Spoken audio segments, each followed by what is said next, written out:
फाल्गुन माह की पूर्णिमा तिथि जिस दिन होलिका दहन होता है और उसी दिन साल का पहला चंद्र ग्रहण पड़ने जा रहा है। ये चंद्र ग्रहण सिंह राशि और कई राशियों में देखने को मिल सकता है। सूर्य और चंद्र ग्रहण समय समय पर लगते रहते हैं, लेकिन इनका प्रभाव व्यक्ति, समाज और विश्व स्तर तक देखा जाता है। साल 2026 में लगने वाले पहले चंद्र ग्रहण की शुरुआत दोपहर 3:20 पर शुरू होने वाली है और इस ग्रहण का समापन शाम 6:46 पर हो जाएगा। कुल मिलाकर ये ग्रहण लगभग 3 से 27 घंटे के बीच प्रभावी रहेगा। साल का पहला चंद्र ग्रहण भारत में दृश्यमान होगा तो लगभग 9 घंटे पहले शुरू हो जाता है ये ग्रहण और इस अनुसार 3 मार्च को सुबह 6:20 से सूतक काल प्रारंभ हो जाएगा। सूतक काल के दौरान सभी मांगलिक कार्य वर्जित हो जाएंगे। मंदिरों के कपाट भी बंद कर दिए जाएंगे और इस समय भोजन बनाना और खाना, पूजा पाठ, हवन, यज्ञ, नए कार्य की शुरुआत आदि नहीं करनी चाहिए। तो चलिए जानते हैं इस चंद्र ग्रहण के समय सूतक काल, नक्षत्र, ग्रह और राशियों की स्थिति क्या रहेगी, किन बातों का ध्यान रखना चाहिए और किन से बचना चाहिए। तो आइए ज्योतिषाचार्य अलंकृता मानवी से इन सभी प्रश्नों के उत्तर विस्तार से जानते हैं। साथ ही क्या ये चंद्र ग्रहण भारत में दिखाई देगा और किन किन क्षेत्रों में इसका प्रभाव पड़ेगा, ये भी जानेंगे।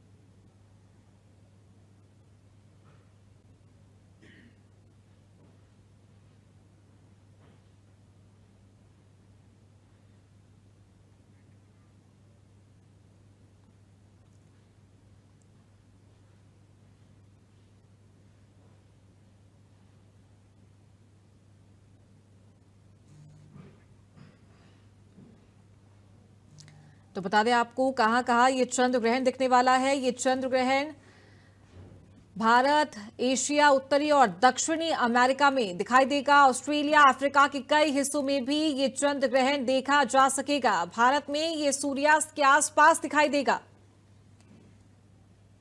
ग्रहण के दौरान विशेष सावधानियां बरतने की जरूरत है। नुकीली वस्तुएं, बाल और नाखून ना काटे, इनका भी परहेज करें। नुकीली वस्तुओं से दूर रहें, झगड़े और नकारात्मकता से दूर रहें।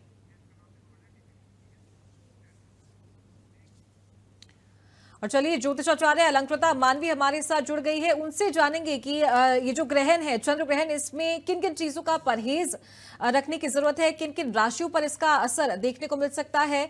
अलंकृता मानवी जी, बहुत स्वागत है आपका इंडिया न्यूज उत्तर प्रदेश उत्तराखंड पर।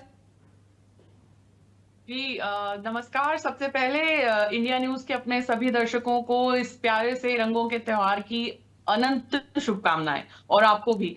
देखिए क्योंकि इस बार भद्रा लग रही है और चंद्र ग्रहण लग रहा है और चंद्र ग्रहण में सुबह 6:20 से ही सूतक काल जो है वो लग जाएगा और सूतक में बहुत सारी चीजें जो है वो वर्जित हो जाती हैं जो हमें नहीं करने होती। मंदिर के पट बंद हो जाते हैं और बहुत सारी चीजें जो है ग्रहण के दौरान भी हमें जो है नहीं करनी होती। और होली तो सबसे पहले हम जो है वो कृष्ण लल्ला से शुरुआत करते हैं, प्रभु शिव से खेलने से शुरुआत करते हैं और ऐसे में जब सूतक काल लग जाता है तो हम मूर्तियों को छू नहीं पाते। और इस वजह से जो 3 तारीख है, जब तक ये पूरा ग्रहण रहेगा, जिसकी अवधि रहेगी 3 घंटे 27 मिनट की, उस दौरान जो है वो हमें बहुत सारा जप, तप और मानसिक अंतर्मुखी होकर ध्यान लगाने की आवश्यकता होती है। क्योंकि ग्रहण जो है वो हमेशा बुरा ही नहीं होता। ग्रहण वो काल होता है जिस समय आप बहुत चीजें ग्रहण कर सकते हैं, अपने अंतर मन को उजागर कर सकते हैं और बहुत सारी ऊर्जा ऐसी होती है पूरे ब्रह्मांड में जिसमें अगर आप ध्यान लगाएं तो वो ध्यान आपको बहुत सहायक होता है आगे के लिए। तो उस समय पे आप थोड़ा सा शांत बैठें, अंतर्मुखी हों और गर्भवती महिलाएं और जो नया काम हम कुछ भी शुरू कर रहे हैं तो वो सब कुछ वर्जित हो जाता है। यहाँ तक कि मंदिर के पट खुलने के बाद दोबारा से उन्हें साफ सफाई की जाती है। पूरे घर को जो है वो हल्दी से और गंगा जल से पवित्र किया जाता है। जो खाद्य पदार्थ होते हैं उन्हें फेंक दिया जाता है और रसोई भी जो है वो नए सिरे से हम शुरुआत करते हैं। जी अब बात करें अगर हम क्योंकि देखिए ये जो ग्रहण है इसका सीधा सीधा असर जो इमोशनल राशियां हैं जैसे कि कर्क राशि, सिंह राशि जी। और मकर राशि, इन पे साफ देखने को मिलेगा। क्योंकि ग्रहण में होता क्या है कि पूर्णिमा है और ग्रहण है, तो बिल्कुल। जो हमारा अंतर्मन होता है, अगर मान लीजिए उदासी है आपके अंदर, तो वो और प्रबल रूप से बाहर निकल कर आएगी। किसी बात का आक्रोश है तो वो भी आपको गुस्सा आ सकता है। आपको अपने शब्दों पे संयम रखना है, आपको बिल्कुल। अपने मन के इमोशंस पे संयम रखना है। पूर्णिमा पे तो वैसे ही सबके मन में थोड़ा सा हलचल रहती है, क्योंकि जैसे पानी में टाइड्स आ जाते हैं और समुद्र में बिल्कुल। टाइड्स आ बिल्कुल। जाते जी हैं जी। फुल मून की वजह से। अब ग्रहण ग्रहण लगेगा, जब चंद्र ग्रहण लगेगा तो उसका मानसिक रूप से बहुत लोगों को असर पड़ेगा। बहुत लोगों के ये जो मैंने आपको राशियां बताई हैं, इनमें रिलेशंस पे सबसे ज्यादा असर पड़ सकता है। और कहीं ना कहीं आप कुछ काम कर रहे होंगे, करते करते आपका मन जो है वो चंचल हो जाएगा कि हमें इस हम्म। कार्य को आगे करना चाहिए, इस बिजनेस को आगे करना चाहिए कि नहीं करना चाहिए। हम्म। तो थोड़ा सा जो है वो मन को संयम में रखने का ये समय बिल्कुल। रहेगा। बिल्कुल। और कुछ छोटे उपाय हैं, जैसे जब आप पूजा करेंगे, खासकर जब आप होलिका दहन करेंगे, उस समय पे अगर आप अपने हाथ से कुछ काले तिल, हवन सामग्री, कुछ गुड़, कुछ अपने हाथ से कुछ लौंग और इस तरह की वस्तुएं अगर आप अग्नि में जो है वो प्रवाह कर देंगे, हम्म। तो आप देखेंगे काफी आपके ग्रह जो है, पाप ग्रह शांत हो जाएंगे। और होलिका दहन की पूजा अवश्य करनी चाहिए। कई लोग जो है वो दहन की बिल्कुल। पूजा जो है वो उसे उसे छोड़ देते हैं, लेकिन रंगों के साथ होली को खेल लेते हैं।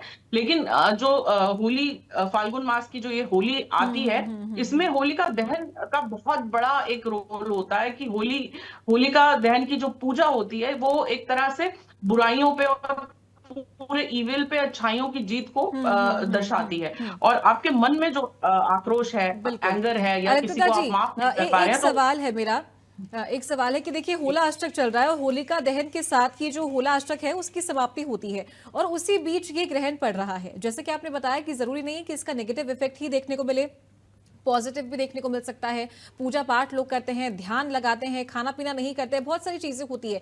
लेकिन क्या इससे इसका कोई संबंध है, या कोई ग्रह नक्षत्र ऐसे बदल रहे हैं, ग्रहों पे इसका क्या प्रभाव पड़ सकता है, क्या ये भी देखा जा सकता है इस चंद्र ग्रहण में?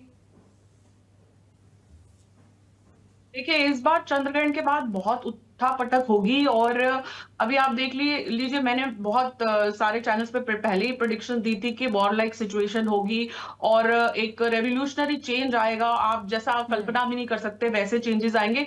तो इस ग्रहण के बाद भी आप देखेंगे कि सूर्य का जो ये साल है, तो बहुत चीजों पे प्रकाशित करेगा। बहुत सारे लोग जो फेक लेवल पे अपने काम कर रहे थे, अब जो है वो फेकनेस थोड़ी सी कम होगी। और रियलिटी चेक ये सूर्य ग्रहण आपको देगा। इसके बाद बहुत लोगों के चेहरे पर से आपको मुखौटा उतरता हुआ नजर आएगा। अब आप देख रहे हैं पूरे देश भर में भी इस तरह का माहौल हो रहा है, जहां पे हमें समझ में आ रहा है कि बहुत सारे लोग जिनको हम बहुत कुछ मानते थे, वो अब कहीं ना कहीं वो भी हमें फेक नजर आ रहे हैं। तो बिल्कुल। जो लोग ऑथेंटिक हैं, जो लोग रियल हैं, जो लोग हार्ड वर्किंग हैं, जो लोग जो है सही तरीके से आगे बढ़ रहे हैं, अब ये साल उनके लिए होगा। बहुत सालों से जो लोग अपने पोटेंशियल को नहीं निकाल पा रहे, तो आप बिल्कुल। देखेंगे कि एकदम से शिफ्ट आएगा। आप अप्रैल से बहुत लोगों के नए काम शुरू होंगे, खासकर महिलाओं के लिए जो है बहुत ही चेंज ये अब ग्रहण के बाद आप देखेंगी कि खासकर मिडल ऑफ मार्च के बाद अप्रैल में बहुत सारे लोग जो नहीं काम कर रहे लेकिन काम करने की इच्छा रख रहे हैं, तो करियर में शिफ्ट आएगा। हमारे देश की इकोनॉमी के साथ साथ जैसे डिजिटलाइजेशन एकदम रेवोल्यूशनरी चेंजेस आए, वैसे ही और बहुत सारे बड़े चेंजेस जो हैं वो इंतजार कर रहे हैं, खासकर अप्रैल महीने में। जी। और किन किन राशियों पर इसका सीधा सीधा प्रभाव देखने को मिल सकता है इस चंद्र ग्रहण का? देखिए, सिंह राशि में क्योंकि ये ग्रहण लगेगा और कहीं ना कहीं सिंह राशि के ऊपर इसका असर देखने को मिलेगा। कुंभ राशि को जो है बहुत संभल के चलने की जरूरत है, खासकर उनकी सेहत को लेके, उनके मानसिक संतुलन को लेकर। जी। और आपको कोई आपके इनके कार्य क्षेत्र में भी धोखा दे सकता है, तो थोड़ा अवेयर रहने की जरूरत है। अब कर्क राशि को अपने संबंधों को जो है वो ठीक ठाक तरीके से रखने की जरूरत है। हो सकता है कि पति पत्नी के बीच में बिना वजह क्या विवाद हो जाए। थोड़ा सा आपको समय अपने घर को देने की जरूरत होगी। बहुत समय से जिन कार्यों को आप टाल रहे थे, अब उन्हें एक्नॉलेज करने का समय आ गया। और खासकर अगर बात करें हम वृष राशि की, तो वृष राशि वालों को भी एकदम से शिफ्ट देखने को मिलेगा। हो सकता है वो अपना घर बदले, हो सकता है वो अपना स्थान बदले जहाँ पे वो काम कर रहे हैं, और कार्य क्षेत्र में हो सकता है वो कंप्लीट एकदम से चेंज जो बहुत सालों से सोच रहे थे अब उनको मिल जाए। तो ये जो कुछ राशियां हैं उनको थोड़ा सा ग्रहण के बाद संभल के चलने की जरूरत है, क्योंकि आफ्टर ऑल ग्रहण तो ग्रहण ही होता है, बिल्कुल। और हम ग्रहण को लाइटली नहीं ले सकते, क्योंकि अब तो एविडेंसेस हैं कि अगर कोई गर्भवती महिला ग्रहण देख लेती है तो बर्थ मार्क्स आ जाते हैं बच्चे को। और बहुत सारी चीजें ऐसी हैं, जैसे जब आप ग्रहण चल रहा हो तो कोशिश करिए कि कोई नोकीली वस्तु जो है उसका इस्तेमाल ना करें, कहीं चाकू की, इन सब चीजों का। 3 घंटे 27 मिनट जो ये अवधि खासकर रहेगी, उस समय पे वाद विवाद में मत पड़े। उस समय पे कोई ऑस्पिशियस काम, या जैसे कोई नया काम जिसकी हम शुरुआत करते हैं, या जी, जी। शॉपिंग, जैसे अगर हम नई चीजों की शॉपिंग। और होलियों में तो वैसे भी जो कहा जाता है कि एक बार होलिका दहन हो जाए उसके बाद ही हम जो है वो शॉपिंग करते हैं या नई वस्तुएं खरीदते हैं। तो इन चीजों का बड़ा रेलेवेंस है, क्योंकि अभी देखिए कि पूर्णिमा के बाद जब कंप्लीटली प्रदोष काल लगेगा जी। और होलिका दहन हो जाएगा और रंगों का त्योहार, हम प्रभु को रंग लगा के शुरुआत करेंगे, उसके बाद आप जो है वो दिन खुल जाते हैं और शुभ कार्य आप कर सकते हैं, शॉपिंग कर सकते हैं, नए कामों की शुरुआत कर सकते हैं। लेकिन उससे पहले थोड़ी सी एहतियात इस बार बहुत ज्यादा बरतने की जरूरत है, क्योंकि बहुत सारी इविल एनर्जीज जो है वो उजागर हो जाती है ग्रहण के समय पे। बहुत तरह के जादू और काले तंत्र का असर भी आसपास देखने को मिलता है। तो अपने आसपास कुछ भी अगर आप नया सोच रहे हैं तो वो अपने तक रखिए, अपने परिवार तक रखिए, बहुत ज्यादा उसको बताइए मत किसी को, क्योंकि ये समय जो होता है बहुत ही नाजुक होता है, फ्रेजाइल होता है, खासकर होलियों का। और अब तो भद्रा लग जाएगी 2 तारीख को। भद्रा के बाद सूतक आपका सुबह 6:20 से सूतक काल शुरू हो जाएगा। और फिर जब ये ग्रहण आपका शुरू होगा तो ग्रहण के जो जो अवधि रहेगी आपकी, जितनी लंबी 3:20 से लेके आपकी शाम को ग्रहण आपका जब खुल जाएगा 6:47 के बाद, उसके बाद आपकी सारी जो ब्लड मून इसको कहा जाएगा, और उसके बाद आप थोड़ा सा घर की साफ सफाई करके, अपने घर को पवित्र करके, दोबारा से स्नान इत्यादि करके, उसके बाद आप जो पूजा है दुलंडी की वो कर सकते हैं। और उसकी अवधि जो है वो प्रदोष काल में करना जो है वो सबसे बेस्ट माना जाता है, जो आपकी 8:50 तक रहेगी। जी, बहुत शुक्रिया आपका अलंकृता जी हमारे साथ जुड़ने के लिए और तमाम जानकारियां देने के लिए। तो चंद्र ग्रहण पर किन किन राशियों पर इसका प्रभाव पड़ेगा, साथ ही किन चीजों का ध्यान आपको रखने की जरूरत है, किस तरीके से पूजा पाठ करने की जरूरत है और क्या सावधानियां बरतने की जरूरत है, ये सब आपको जानकारियां दी गई है। होलिका दहन पर जो चंद्र ग्रहण इस बार लगने जा रहे हैं उसको लेकर लगातार चर्चा कर रहे थे अलंकृता मानवी, ज्योतिषाचार्य हमारे साथ लगातार बनी हुई है, सीधा उनका रुख करेंगे। अलंकृता जी, जैसे कि आपने बताया किन किन राशियों पर इसका प्रभाव रहने वाला है और क्या बदलाव देखने को मिल सकते हैं, साथ ही मैं ये जानना चाहूंगी कि सावधानियां क्या क्या बरतने की जरूरत है, कि जो स्पेशली जिन स्पेसिफिक राशियों के बारे में आपने बात की थी कि जिस पे इसका प्रभाव देखने को मिल सकता है, जैसे वो नेगेटिव हो या पॉजिटिव हो, उन्हें क्या सावधानी बरतनी चाहिए? देखिए, बहुत लोग जो ग्रहण है उसे भौगोलिक घटना मान के बाहर निकल जाते हैं और अपने कार्यों को सुचारू रूप से करते रहते हैं। पर जब ग्रहण लगता है तो बहुत सारे चेंजेस होते हैं एनवायरनमेंट में, वो होते हैं, तो उस वजह से हमारा पूरा एनर्जी सिस्टम जो है वो चेंज हो जाता है। और एक अलाइंड जब सारे सेलेस्टिकल बॉडीज हो जाते हैं तो उस समय पे एनर्जी शिफ्ट की वजह से गर्भवती महिलाओं को तो बिल्कुल घर से बाहर नहीं जाना चाहिए, और जो लोग बीमार हैं, जो लोग वृद्ध हैं, उनको भी घर पे ही रहना चाहिए। और जो घर में गृहस्थी जिनकी है, जो महिलाएं गृहस्थ हैं, उनको भी ऐसे समय पे जो है वो बहुत सारी चीजें जैसे कटिंग, चॉपिंग या नुकीली वस्तुओं का इस्तेमाल करना नहीं करना चाहिए। अब जैसे मंदिर के पट जो हैं, अगर आपके घर में भी मंदिर है तो कोशिश कीजिए कि वहां उसमें कर्टन लगा दें, ताकि एक बार जब ग्रहण लग जाता है तो फिर कहा जाता है कि हम दोबारा से हमें मूर्तियों की दोबारा से उन्हें क्लेंस करना होता है गंगा जल से। और बहुत लोग तो दोबारा से उनमें प्राण प्रतिष्ठा भी करते हैं हर ग्रहण के बाद। तो इसीलिए उन्हें पर्दे में रखा जाता है और पट बंद हो जाते हैं मंदिरों के भी, जब ग्रहण की ये अवधि चलती है। अब जब आप ग्रहण ये लगे तो मानसिक रूप से परेशान होने की जरूरत नहीं होती, किसी बात को लेकर डरने की जरूरत नहीं होती, बल्कि ध्यान साधना में आप इस समय पे मन में जाप अपना जपा जप कर सकते हैं। आप कोई भी जो आपका गुरु मंत्र है उसका जाप कर सकते हैं। और जब चंद्र ग्रहण ये पूर्ण होता है उस समय पे आप दान का बहुत बड़ा रोल है।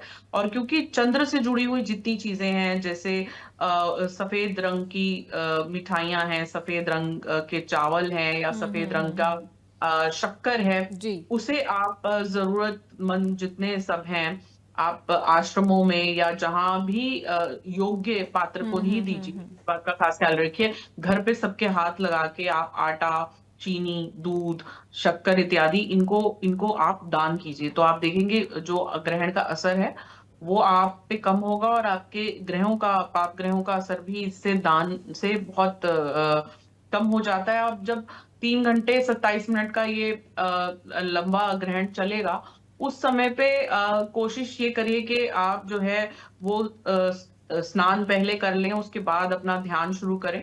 और जब ग्रहण खत्म हो जाए उसके बाद भी आप स्नान दोबारा से करें, अपने मंदिर की सफाई करें, मंदिर में गंगा जल से और हल्दी से और उसे शुद्ध करें।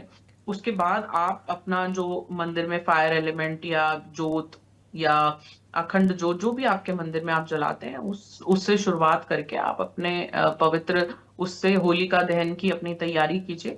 और जब ये प्रदोष काल शुरू हो जाएगा तो उस काल में होलिका दहन में जितना ज्यादा आप अग्नि में इस बार जो है अपने हाथ से आप काले तिल डालिए, गुड़ डालिए। अग्नि में आप हवन सामग्री भी डाल सकते हैं, अग्नि में आप कपूर और तिल डालिए। तो आप देखेंगे बहुत सारी आपके अंदर की जो नेगेटिविटीज हैं, अंदर के जो नेगेटिव असर है, उनका स्वाहा हो जाता है। क्योंकि जब सब लोग मिलके सामूहिक रूप से इस अग्नि को प्रज्वलित करके इसकी पूजा करते हैं, और होलिका दहन की पूजा जब सामूहिक होती है तो उसका असर ज्यादा पड़ता है, बल्कि हम घर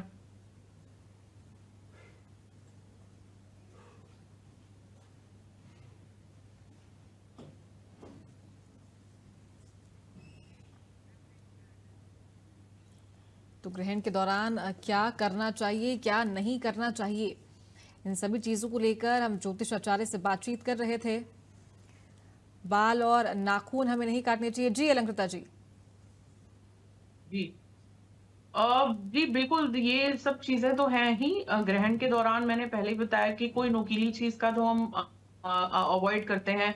और बाल और नाखून और ये सब चीजें तो वैसे भी हमारे शास्त्रों में शाम के वक्त हम लोग उस नहीं काटते हैं। और मंगलवार का दिन पड़ रहा है, वैसे भी मंगल का दिन है, और फिर चंद्र पूर्णिमा के समय पे ये ग्रहण लग रहा है, होलियों का समय है, तो बहुत ही सतर्क रह के चलने की जरूरत होती है। क्योंकि बहुत सारी ऐसी चीजें हैं, आपके बच्चों के कपड़े आप कोशिश करिए कि ग्रहण के समय पे बाहर ना सूख रहे हो, बल्कि बच्चों के क्या, किसी के भी कपड़े बिल्कुल बाहर ना बिल्कुल। सूख रहे हो।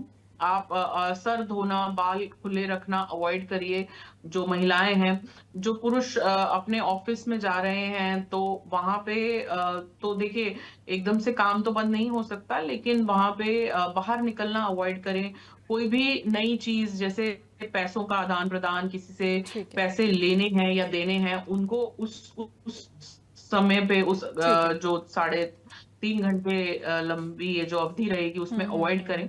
और एक बार होलिका दहन हो जाएगा और उसके बाद आप रंगों का त्योहार शुरू कर ठीक है। लेंगे, जो 4 मार्च को हम खेलेंगे। उसके बाद के दिन सारे शुभ हैं। ठीक है। 5 मार्च से आप कोई भी शुभ कार्य कर सकते हैं, और विवाह इत्यादि भी हो रहे हैं। और कुछ भी आप नया ठीक आरंभ है। करना चाहते हैं तो आप उसे आरंभ कर सकते हैं। ठीक है अलंकृता जी, बहुत जी। बहुत शुक्रिया आपका हमारे साथ जुड़ने के लिए और ये तमाम जानकारियां हमें देने के लिए। तो चंद्र ग्रहण पर किन बातों का ख्याल आपको रखने की जरूरत है और किस तरीके से किन राशियों पर इसका प्रभाव पड़ेगा, ये भी ज्योतिषाचार्य ने बताया है। करीब 3.5 घंटे इसका प्रभाव रहने वाला है और आपको सावधानी बरतने की जरूरत है। इसी के साथ इस खास कार्यक्रम में फिलहाल इतना ही। नमस्कार।